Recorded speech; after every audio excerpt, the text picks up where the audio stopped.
13, 1952, independent India's inaugural parliament session marked a historic milestone in the nation's democratic journey. Ganesh Vasudev Mavlankar assumed the esteemed position of the first Lok Sabha Speaker, overseeing parliamentary proceedings during this momentous occasion. Amidst the ceremonial atmosphere, Lok Sabha Speaker Mavlankar administered the oath to the newly elected members of Parliament, including Prime Minister Pandit Jawaharlal Nehru.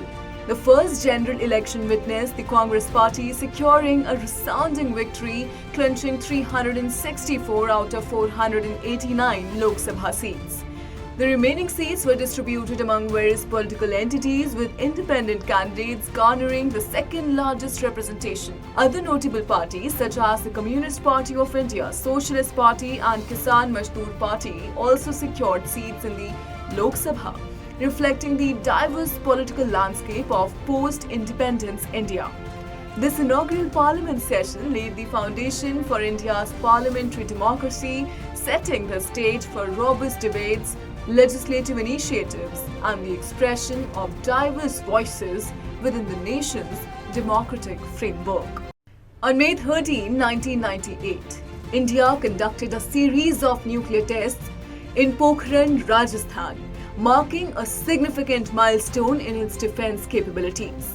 Named Operation Shakti, these tests, including 5 nuclear detonations, were carried out under the leadership of former President APJ Abdul Kalam. The covert nature of these tests caught the international community off guard, including surveillance by satellite monitoring systems. Despite widespread condemnation and economic sanctions from many countries, India pressed ahead with its nuclear ambitions, asserting its status as a nuclear power. The decision to conduct the tests, spearheaded by then Prime Minister Atal Bihari Vajpayee, underscored India's commitment to bolstering its defense capabilities. Vajpayee's vision, encapsulated in the slogan Jai Jawan, Jai Kisan, Jai Vigyan, reflected India's resolve to prioritize national security alongside agriculture and scientific advancements. This event echoed India's earlier nuclear test in Pokhran in 1974, known as Smiling Buddha, conducted under the leadership of then Prime Minister Indira Gandhi. Together, these tests symbolize India's journey as a nuclear power and its steadfast pursuit of strategic sovereignty. On May 13, 2008, Jaipur, the Pink City of India, was marred by a series of devastating bomb blasts that reverberated through crowded areas, leaving a trail of destruction and loss. In a span of just 12 minutes, 8 explosions shook the city, claiming the lives of 73 innocent people and injuring 186 others. The perpetrators strategically targeted bustling locations to maximize casualties, employing the lethal explosive RDX in their nefarious acts. The Indian Mujahideen claimed responsibility for the coordinated attacks, instilling fear and chaos in the heart of Jaipur. In the aftermath of the blast, the wheels of justice turned as suspects were apprehended and brought to trial.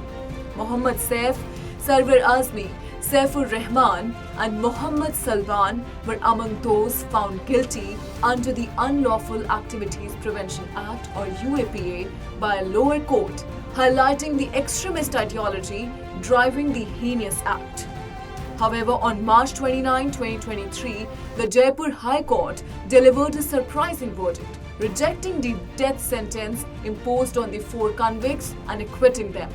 The decision sparked debates and raised questions about the intricacies of justice and the challenges in combating terrorism.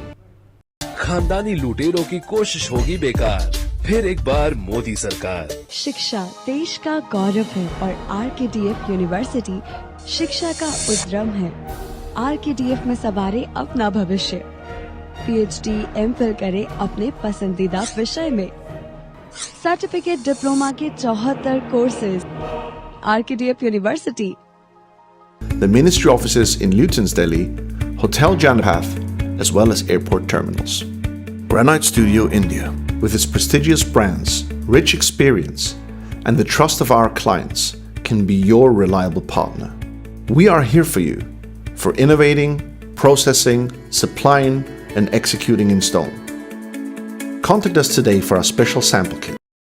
On May 13, 1962, Dr. Sarvepalli Radhakrishnan assumed office as the second President of India, serving until 1967.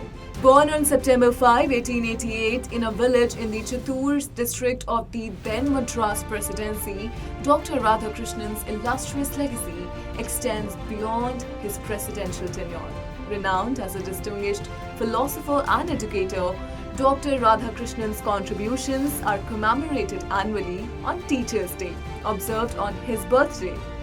His commitment to education was exemplified by his tenure as Vice Chancellor of Delhi University from 1953 to 1962. Prior to his presidency, Dr. Radhakrishnan served as India's ambassador to the Soviet Union, following a distinguished career as a member of the Constituent Assembly. His remarkable intellect and contributions to society were recognized with the Bharat Ratna, India's highest civilian honor, bestowed upon him in 1954. Even during the British rule, Dr. Radhakrishnan's eminence was acknowledged with the title of Sir, a testament to his remarkable stature and influence in the academia and public life.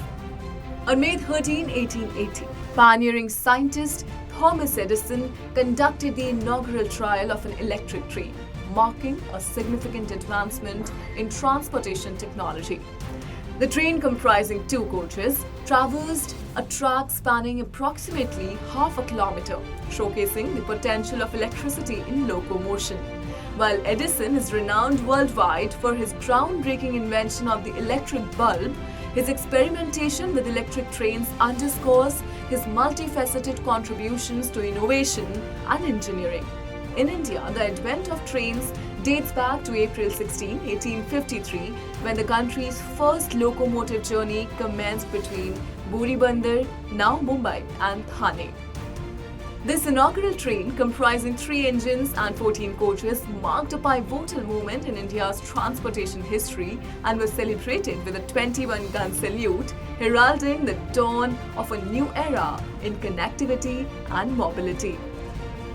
On May 13, 1995, Alison Hargreaves, a British mountaineer, achieved a historic feat by becoming the first woman to climb Mount Everest without supplementary oxygen and Sherpa assistance.